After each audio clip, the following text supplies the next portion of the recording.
can you excite my audience by using your best Mayor Frey attack lines? There's been a failure in addressing the public safety, failure in addressing the housing crisis, but also our homeless encampments responses and how we address our homeless population in a humane and compassionate way. But speaking to folks, I don't think folks want to just only hone in on the failures of our current mayor, which is very, very real and very true. But they want a candidate that actually has a vision.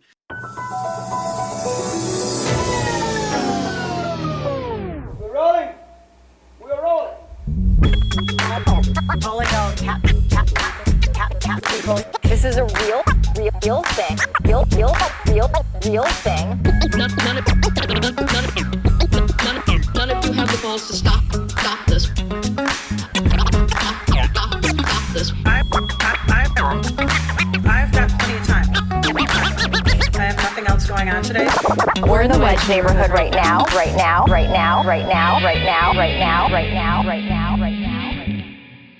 This is the Wedge Live podcast. I'm your host, John Edwards. My guest today is another mayoral candidate. That's right. It's almost 2025, another election year in Minneapolis. I'm going to be talking today with Senator Omar Fateh, who is running for mayor, currently represents District 62 in the Minnesota Senate, which is Whittier, Phillips, Lindale, some other neighborhoods. Omar, can you help me? Well, thank you so much first for having me. I think you forgot Stephen Square, Kingfield? Is Kingfield? Powderhorn, Kingfield. Yep, Kingfield, Powderhorn. So the boundaries is going to be from 94 Bridge, 18th Street Bridge to 46, and then Lindale Avenue to Cedar Avenue. You know why I feel a connection with you? Because you are so low key. I am also a very low key person. Nice. And so I have trouble maintaining my energy. Sometimes when I'm editing the episodes, I feel like, am I going to fall asleep there? Like, how was I so low energy? And so I'm wondering if you have people in your life, because you're a politician, right? Yes. And Yep. you can't be low key as a politician. People telling you need to be more demonstrative. You need to be excitable, wave your hands around, start yelling. Do people tell you that? Um, Maybe sometimes, but I feel like I get a little bit more animated behind closed doors and caucus when things are being hashed out. Well, pretend no one is listening and Okay, be your natural super animated self. awesome. I'll do my best. The day we're talking, the city council, the Minneapolis City Council, has overridden Mayor Frey's veto Yeah. of the 2025 budget. Have you been following that? Do you have any immediate reactions? Yeah, and I put out a statement yesterday as well, and for me it's heartbreaking because a lot of work went into this by the city council. The majority of city council agreed on the amendments, a lot of the amendments, and we saw that the budget that was put by um, the city council showed that we can actually build a progressive budget that both meets the people's needs, but also addresses the broad range of issues that our communities are facing. We saw that we were able to lower the levy, which was a tough process in itself and a tough decision, but making those kind of tough decisions is what leaders do. And we saw that things were amendments such as like supporting Avivo villages, which was important in my district as senator, importance of supporting BCR programs for seniors, small businesses support, for example. All those things are things that the majority of the city council supported, but the mayor failed to address. And we saw today that the budget was upheld and the veto was overridden, thankfully. So one of the catchphrases the mayor is using is pet projects. Do you have any pet projects that you want to throw into the budget if you're elected mayor? Well, I'll say this, that addressing the basic needs of people are not like pet projects. Addressing homelessness is not a pet project. Addressing supporting Vivo villages is not a pet project. So for us, that's insulting because each city council member was elected by their wards to address the issues that their wards are facing. And we're a democracy, we respect the democratic process, and they're speaking to the values of their wards. And so these projects are things that are going to address the issues such as violence, such as addiction, such as homelessness, that the city has been failing to do. And I'm proud of the city council for stepping up to represent their wards. So I want you to tick off your legislative resume, like as a way of introducing yourself to people who are not familiar with you. The way I know you and am most familiar with you may be different from how other people are familiar with you. An Yeah. issue close to my heart was saving the Minneapolis 2040 plan and that legislation that you carried that basically protected that from a bogus lawsuit. So that touched Mm, my heart. Can you like thank you. tick off the big things you have been associated with in the Senate? Absolutely. So I think the two biggest ones I would say would be the North Star Promise, which provided students from working class families making $80,000 or less to attend our public institutions, both 2 year and 4 year colleges, for free. Free of tuition. And that's huge because time and time again, what we've been hearing from our students is that our institutions are not accessible.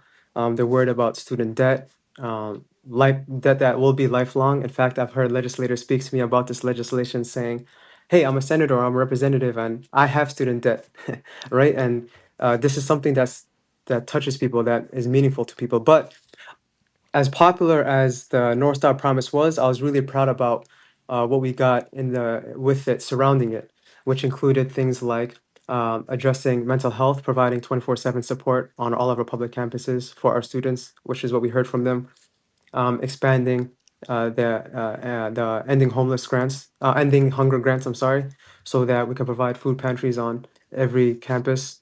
We provided the student parent initiative, so that we are supporting students that are parents or expected to be parents.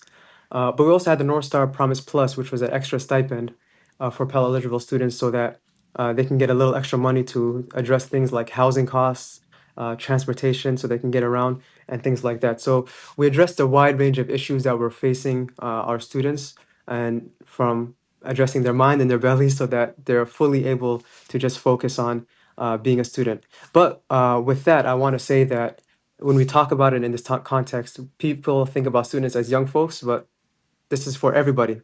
Anyone can go, including our seniors, our parents, our undocumented community qualifies. So this is something that's huge.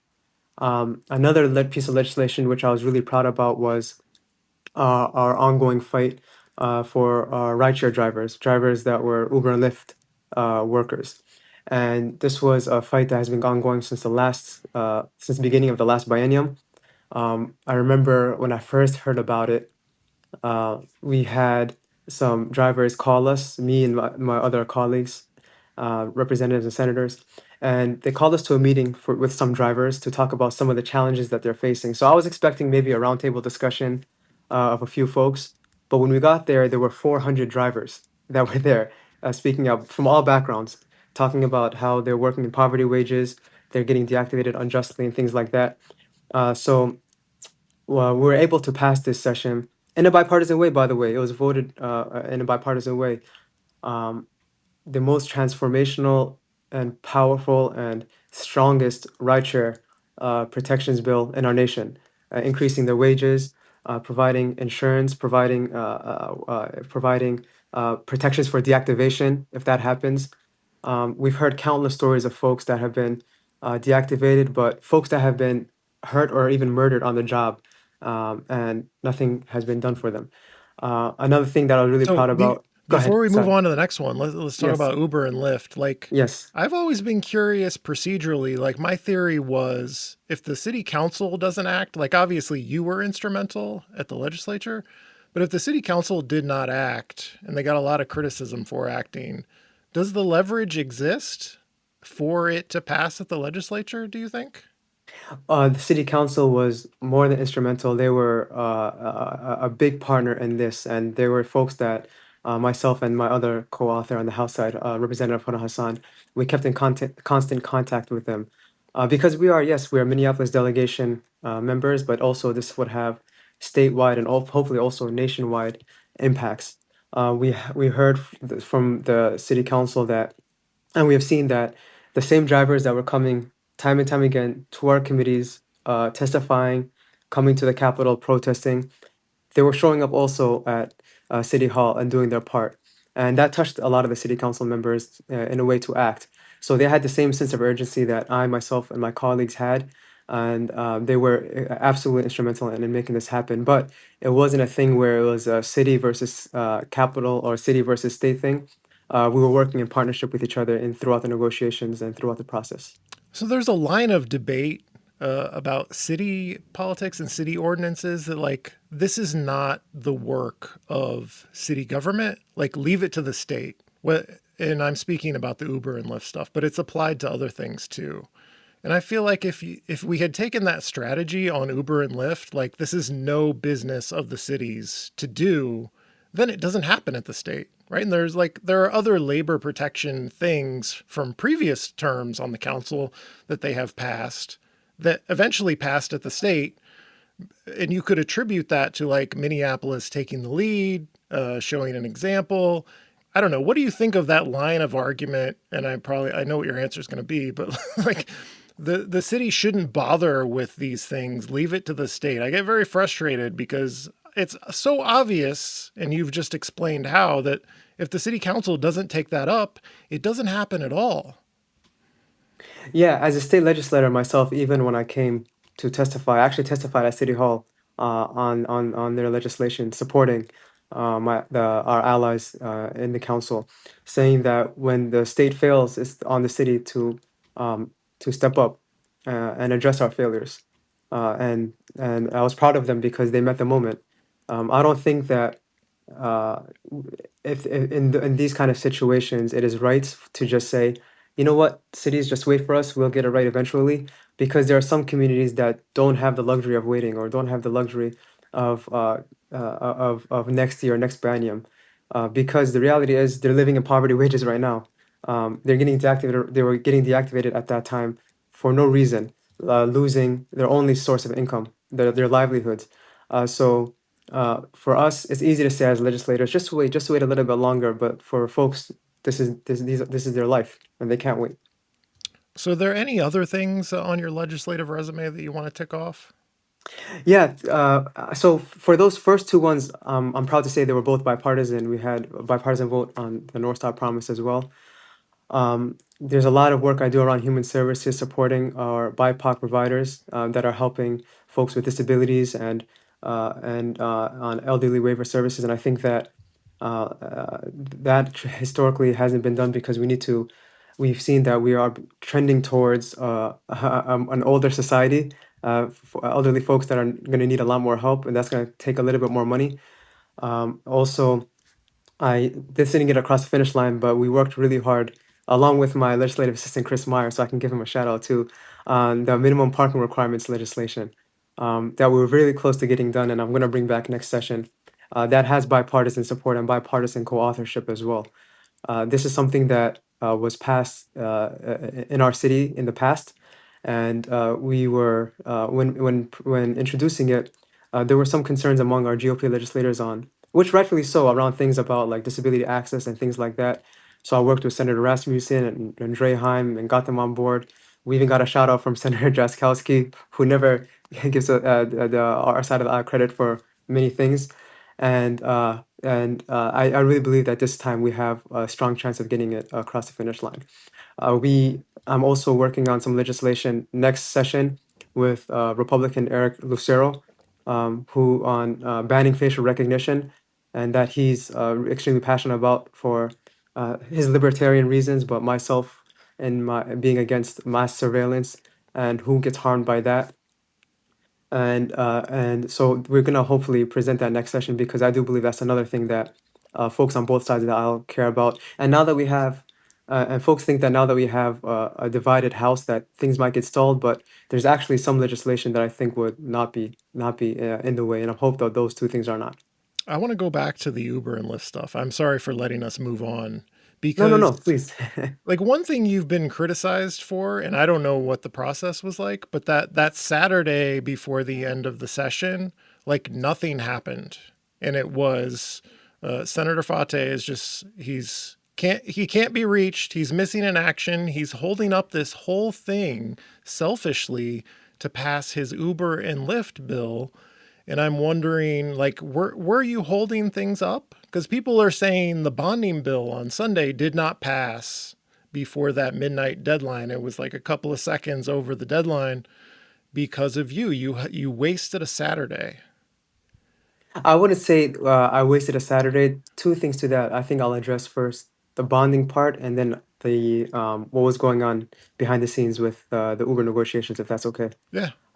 So first, we allowed the Republicans, we shouldn't, and to filibuster and just speak endlessly and delay and delay and delay. And I think that was part of the reason. There's many reasons, but that was a major part of the reason why the bonding legislation didn't get across the finish line. I myself, I'm someone that had a lot of projects that I wanted to get done. In fact, I think in the last time in 2023, when we got the cash bill across the finish line, that I got the second most projects out of the DFL senators. The actually out of the entire legislation, I think legislators, both sides, House and Senate. I got the second most projects and $42 million, 13 projects for our district, for District 62, for South Minneapolis. And that's not an easy feat to do because, trust me, the bonding chairs, they are hearing from every single elected official coming to them and speaking and advocating for their districts. So this is something I do care about personally. But at the same time, we couldn't pit projects against or our priorities against our workers. And I think that a lot of people wanted that to happen. And we did a good job behind the scenes of not allowing that to happen. So on that Saturday, I met with leadership. I spoke to them about the need about getting this across the finish line because, like I said before, our communities could not wait. We had a task force that was tasked with putting together some recommendations with it. For the entire year, myself, Department of the DLI commissioner, the Commerce Commissioner, leadership on both sides, multiple elected officials. We had a working group that were meeting multiple times a week since before the session started to hash out and get a bill that we think would get across the finish line in both chambers. Those negotiations did include, by the way, both Uber and Lyft as well as the drivers.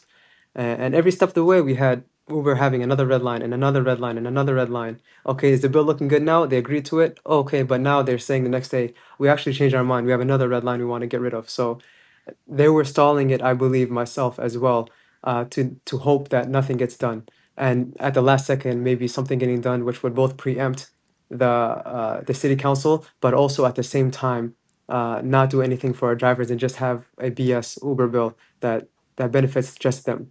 And we wanted to make sure that didn't happen. So we got to work. I was grateful that at the end, all of us got together, the same working group as well as the governor's team, and we got a bill that was the most transformational, as I said, and strongest rideshare protections bill in our nation, and we got it done. So here's a topic I'm extremely interested in. I was at a press conference for a different candidate who was announcing for mayor, and they started ticking off their attack lines, and I got so excited. It's like, oh, 2025 is going to be a real election. We are really going to have a referendum on Mayor Frey. So I want to give you the opportunity to make my audience excited. Can you excite my audience by using your best Mayor Frey attack lines? Tell us what the problem is and why we need to go in a different direction. Sure. Well, I think there's a few things that I would say there's been a failure in addressing the public safety, a failure in addressing uh, uh, the housing crisis, but also our homeless, how we address our encampments responses and how we address our homeless population in a humane and compassionate way. But speaking to folks, I don't think folks want to just only hone in on the failures of our current mayor, which is very, very real and very true. But they want a candidate that actually has a vision in addressing these very difficult topics. And I think, for example, for public safety, My goal as mayor would be to build an equitable and comprehensive safety system that would include diverse services for all of our communities across Minneapolis. I would support, for example, fully funding violence prevention and services. I would implement and follow the Safe and Thriving Communities Plan, which, by the way, is good to go and ready to go, and the city council is supportive of it, but we have a mayor that does not want to implement it, but instead is taking bits and pieces of it with an ad hoc approach. I want to build out a system of diverse response services so that every call gets the appropriate response, and I know that we've had our allies in the city council echoing that and saying the same thing. And I believe that addressing the diverse public safety needs for our city that we are seeing, we need to address the concerns that we have been consistently hearing from our residents, which includes violence prevention, reforming the Minneapolis Police Department, but also addressing the response services in our city. And we know that, for example, first that violence is preventable. We know that we can successfully reduce gun violence using data-driven and targeted approaches. We've seen some progress try to be made by our city, but mismanagement by the mayor has stalled and blocked all full all implementation opportunities, and we can take real steps for doing this by supporting and strengthening the neighborhood safety department. We can develop a strategy for our youth, which has been a big priority of mine, not only as a candidate but at the Capitol. I supported and I carried a bill for our park board for the Teen Teamworks program, which we invested $1.5 million extra dollars so that after school is out in the summer, our youth can go to our parks, work in our parks, get those experience, get those skills, wake up in the morning with something to do, but also earn a livable wage. And the wage piece is also equally important. Now with MPD, I would say that we know that the residents are the ones that are paying for the costly consent decrees, but as well as hundreds of millions of dollars in policeman conduct settlements and workers' comp. And I personally represent the district as senator in which George Floyd was murdered, and folks are telling me over and over again that they're still upset that there hasn't been meaningful change this far out. 4 years going into 5 years since that happened. And I believe that the Minneapolis residents deserve law enforcement that not only doesn't violate their rights, but also doesn't drain our city budget. And I think we can do that. Do you agree generally? Because I think this is going to be an attack from the mayor's allies. Is that, first of all, you're a socialist, and also you don't want to fully fund the police. You don't want to hire more police. Do you think the direction the city is going with police, hiring more police, the funding level of police is correct? Would you maintain that or roll it back? Well, there hasn't been any attempt to abolish or defund the police. We've seen historic budgets time and time again. Now, for the whole attack line of socialists or DSA or other labels, that's fine. I've been a member of DSA for maybe 7, going on 8 years. But what does that mean? I think that means that folks care about housing being a human right. They want clean air and clean water. They care about having a clean environment. They want a robust public transit system. They You can call me and label me any things you want, but you cannot label me ineffective because of the things that I've gotten done in a bipartisan way. The major piece of legislation that I've gotten done at the Capitol, in negotiations and making compromises, brought Republicans on board. And a lot of times we see the opposite. Usually, when our party goes into negotiations with the other side, we walk out with the losing end of the stick, right?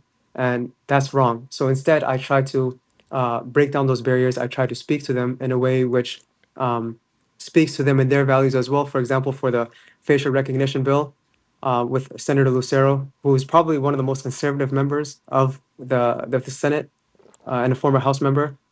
I know that he cares about more about the libertarian aspect and the protections aspect of it. So I speak to him about that, and he knows where I stand and why I support it too. But that's not going to get us in the way of getting things done. And I feel like with this current administration and our current mayor, when there's a disagreement or not seeing eye to eye on things, that the default position is get nothing done. And that's not an approach that any of us support. Here's the thing I've been struggling with for years. Like, what question do I ask about it? How do I phrase it? How do I get the person I'm talking to, interviewing, to like usually a candidate or an elected official to like answer my question? And it's about encampments. And I feel like Mayor Frey has a great advantage when this gets talked about, and this is how he talks about it as like, I'm going to do it humanely, but I'm going to make the encampments go away when people refuse help because this is a public safety issue. It's not safe. It's not dignified. It draws crime and drug dealing, and like people just want their families to be safe. They want to be safe. They don't want a propane tank explosion in an encampment that starts a fire in the house next door. I'm the one who will make it safe. I will make the encampments go away. Forget the fact that like he doesn't make the encampments go away. They just move a block over and the problem has been moved and not solved. Like, how do you talk to people who are very concerned and their top priority is there's an encampment in my neighborhood. I don't feel safe. I don't feel like my family is safe. Sure, handle it humanely, but also I don't want to have to be dealing with this. This is your job to deal with this encampment, not mine. You need to make this safe for me. How do you do that? I know the criticism against Frey for the inhumane encampment response, but like, what is your message to voters for how you will handle it? And just from a safety perspective, like, I don't want this near my home. Well, what we've seen from the mayor's strategy is that it's been failing, it has been not working. And you're right, it's not safe both for our homeless population, but also with our neighbors. And moving encampments block by block is just not the solution because yes, you'll move it from this block to that block. This one might be safe right now, but now another neighbor is crying for help. And as mayor, my vision would center a housing first approach to homelessness, like advocating for increased funding for shelters, which, by the way, I have done as senator. I've carried a couple bills appropriating $5 million to Agate and another $5 million to Simpson Housing. So I've successfully brought in those $10 million to Minneapolis to address that. And we have a growing population of unhoused folks that are just not getting the help that they need, and we're seeing the city fail and the mayor fail to step up. And I understand that the encampments are not a sustainable solution. I do not think that it is, but I also do not believe that people living outside of the street is a safe solution.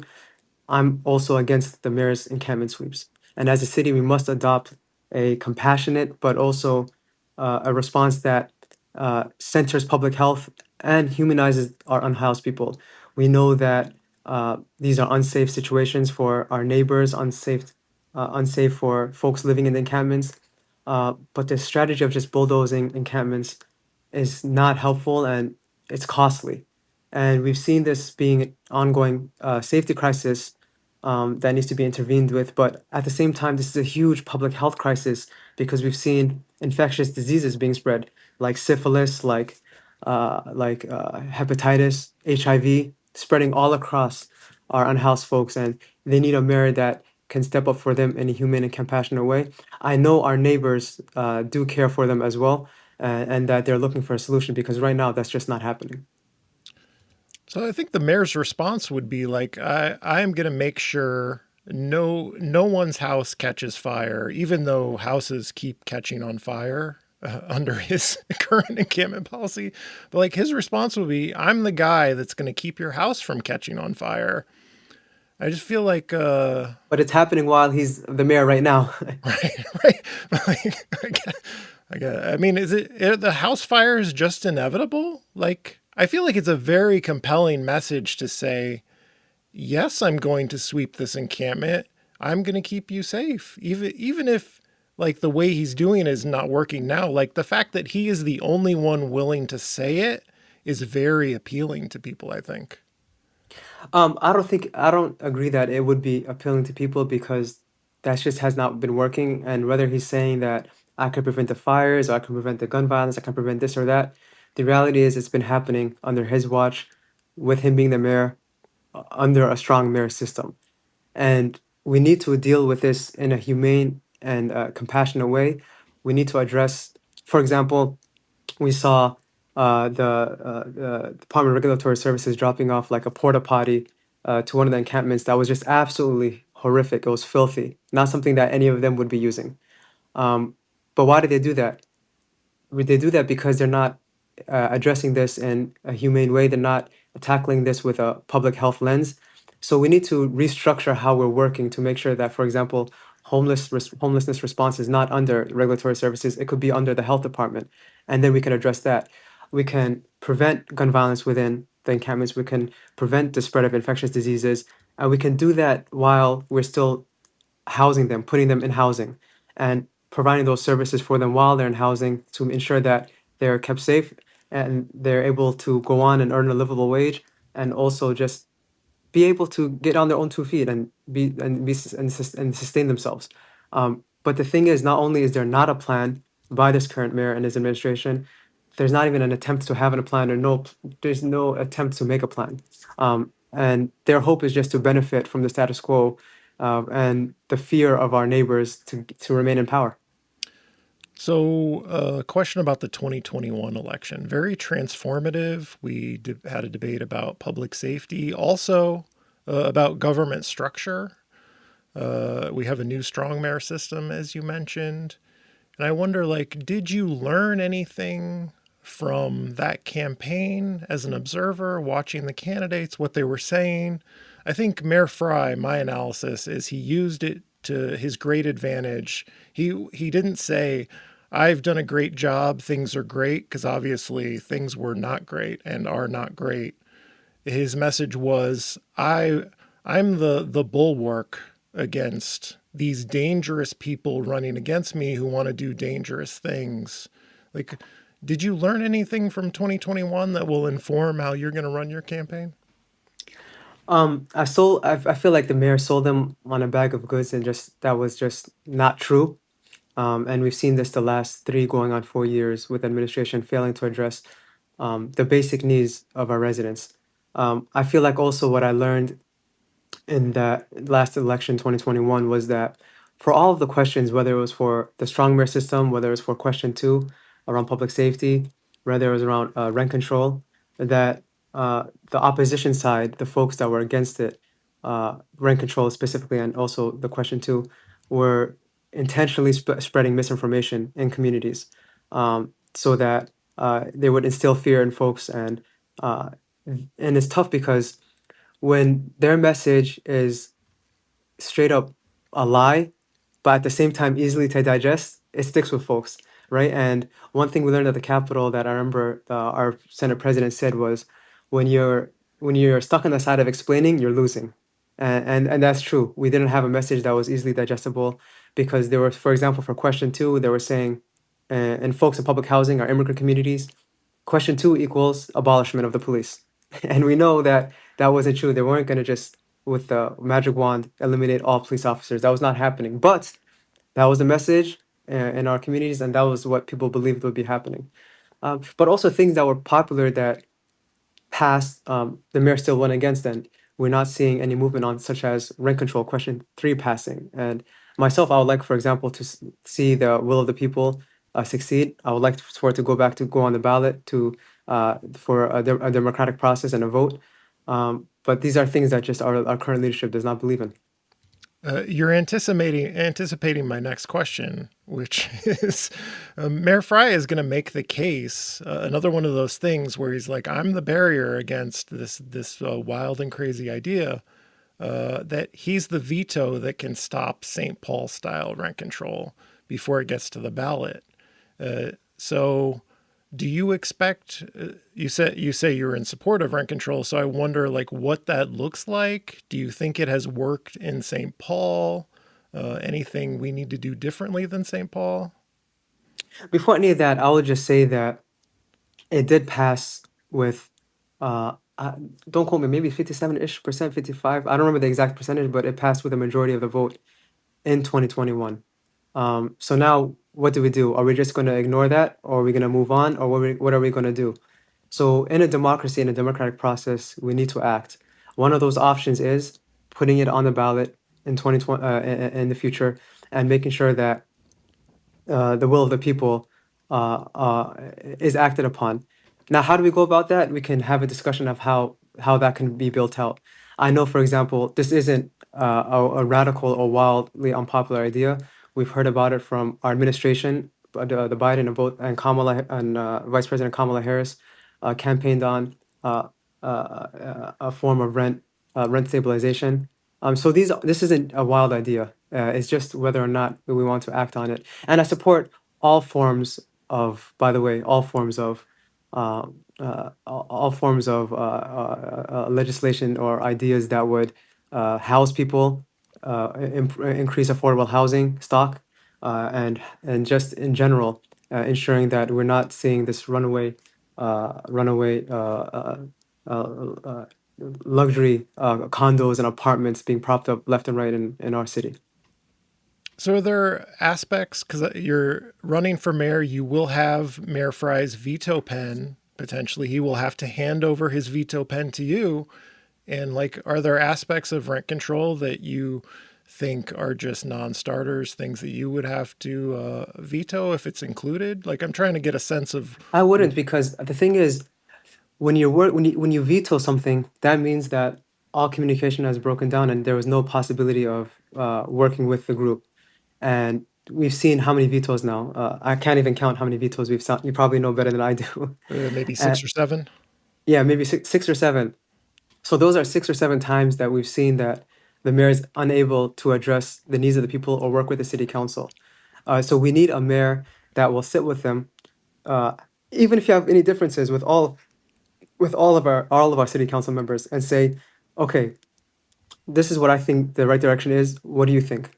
And obviously, you're not going to get the same line of thinking every single time, but you can get to a place where the residents are happy, the residents are being serviced, and that meets the needs of the people. And with every single veto, all you're doing is stalling progress, you're blocking progress, and nothing's getting done.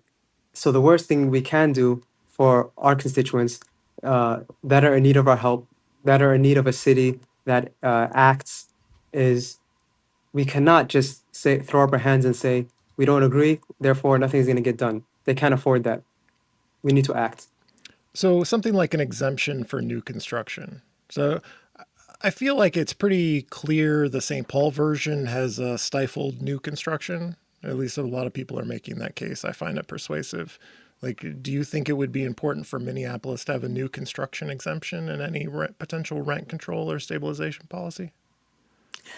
Me, myself, I wouldn't say that. But at the same time, if working with the city council, the majority progressive city council comes with that, or the will of the people is that, I think that we have to tackle rent control in a way that suits the city if they decide that that's the appropriate direction to take. But like I said, nothing getting done is not a solution. Do you have any opinions about Chief O'Hara? I have kind of soured on him recently after the Davis Maturi shooting, where he blamed the victim. He accused his critics of playing politics. That left a bad taste in my mouth. But then again, I'm thinking anyone we could replace Chief O'Hara with would be so much worse. That's also my thinking. So I'm wondering, like, do you know Chief O'Hara? Do you think he's doing okay? Would you keep him if you won? Well, I've only met Chief O'Hara a handful of times, maybe, and our interactions have always been friendly, pleasant. But at the end of the day, also the police chief is the ally of the mayor, and what we have seen is record budgets for our Minneapolis Police Department, and nothing really changing in terms of substantively to prevent another George Floyd, another situation in which we see a murder at the hands of the police. And so, in terms of would I keep him or would I not, I would work with the city council to see what's best for the Minneapolis Police Department in terms of not just the chief, but hiring practices, hiring standards. What are we doing right? What are we doing wrong? And that's just how I would go about it, because right now we see that the police chief is standing with the mayor in these press conferences saying nothing's wrong, nothing's going wrong. It's the city council that's blocking all this. We have a low employee morale. Our officers are upset, and so on. Um, which is fine. You can have your opinion, but how are you going to prevent another one of these situations from happening? And there's just no conversation about that. Yeah, it's kind of irritating to have someone who wasn't here in 2020 who got here afterwards kind of get bent out of shape that anyone is criticizing the police. We're the ones who are not justified to be very frustrated at your basket case of a department. That's my editorializing. We're almost here at the end. I have to ask you about this because I've seen it on social media as criticism. There was the case of your brother-in-law who was volunteering for your campaign, convicted of perjury related to that absentee ballot investigation, like returning absentee ballots of people who did not know him. Like, can you comment on that? What do you say to voters who have concerns about that? Well, it wasn't a situation in which he was convicted of voter fraud or mishandling of ballots. It was perjury. I did comment, I made a statement on that time that I was troubled by that. At the same time, we saw that it was vetted not just federally, but it was looked at by the Senate at the Capitol, and they found no wrongdoing on my part or the campaign. And at that same time, we were going through a campaign in 2022, my reelection, and the voters put their trust back in me at the same time. I was blessed to not only win the election, but win with every single precinct handily. So they've seen the work, they've seen what I'm about. They know I'm a person of principle and morals, and I was honored that they maintained that trust in me. So the mayor has appointed a handful of people who've had ethical problems and then had to leave his administration. Uh, like, did you learn anything from that with your brother-in-law? Like, anything you would want to change to ensure that you don't face similar problems with, ethics issues with people in the mayor's office? Like, how do you assure voters that you're going to maintain the highest ethical standards if you win? No, I appreciate that. There hasn't been an issue before that, or there hasn't been an issue since. And not only have I maintained as high ethical standards as I always have, and again, being vetted both by federally and the Senate, that nothing came up about wrongdoing by me or my campaign. But I was able to get things done at the Capitol as an elected official, getting things done like free college, being a champion of transit and public transit, being a champion for housing, being a champion for our workers, and getting things done at the Capitol. And that I believe a lot of those stuff wouldn't have been done had I not been reelected in my race. And so I'm really honored to and blessed to continue to have the trust of the Minneapolis residents, of the folks in my district and throughout Minneapolis, but also outside. I've heard countless stories from outstate in not just seven county metro, but outer Minnesota about the impacts that the legislation that I've led on their lives, and that's why we're in this work, and that's why I'm in this work, and those are things that I'm proud of myself. Do you think we covered everything? Have I forgotten anything that we should be talking about here today?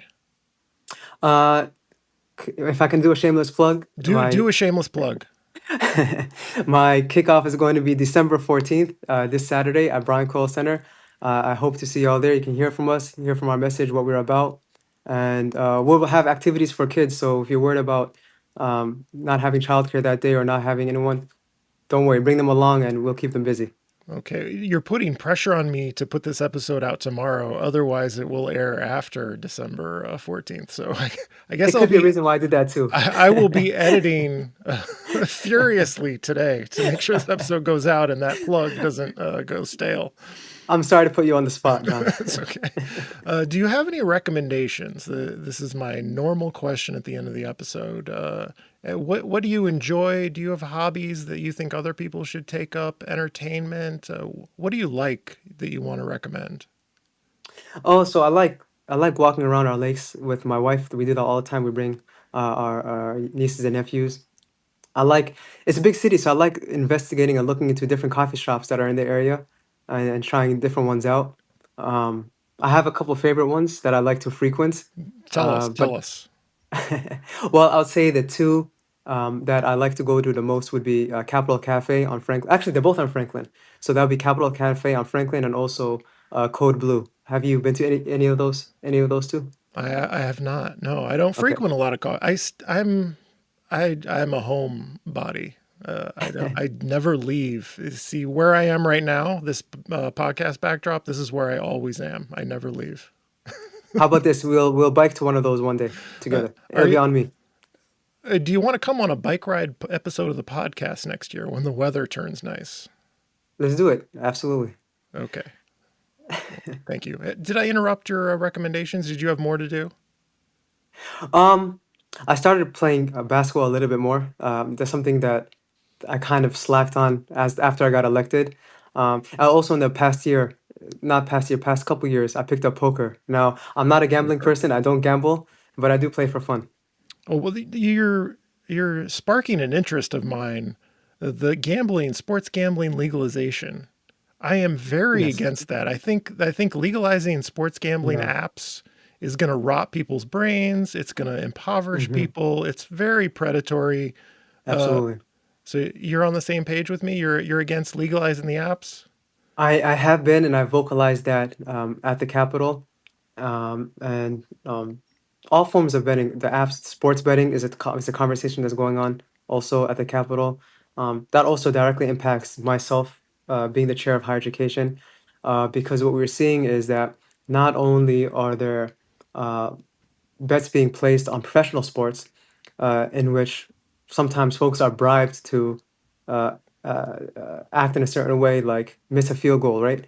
But also, we're seeing this same thing happen with our college athletes, which is very dangerous because with our professional athletes, they can go home to a gated community and they're protected. But our college athletes are walking around on campus and they're not going to be safe. And it's very, I think, for an 18 or 19-year-old to be approached and say, hey, listen, you're on this team, but if you miss a field goal, we could have some money for you. Um, that decision could ruin their life at that point.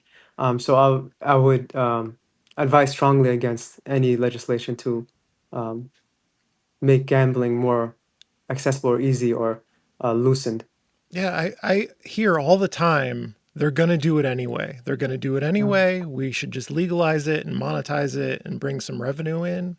But like if you don't legalize the apps, which is what I'm really concerned about because we all know from being on social media that these apps get in your brain and they have all those tricks to manipulate you and like Yep. spur engagement. And I just feel like gambling plus apps is we're just legalizing poisoning the brains of vulnerable people who are susceptible to developing an addiction.